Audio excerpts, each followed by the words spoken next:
première et principale nouveauté, en effet, l'apparition des RTG, c'est-à-dire rames à turbine à gaz, seconde génération des turbotrains.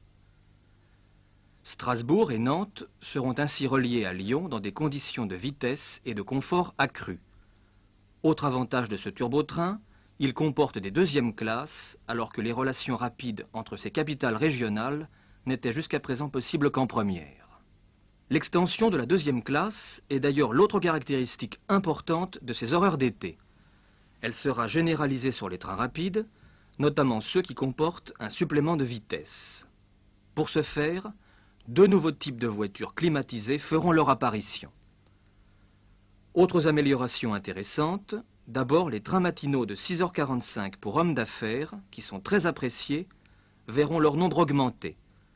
Les nouveaux services relieront Paris à Rennes, Le Havre, Strasbourg, Bâle et Lausanne.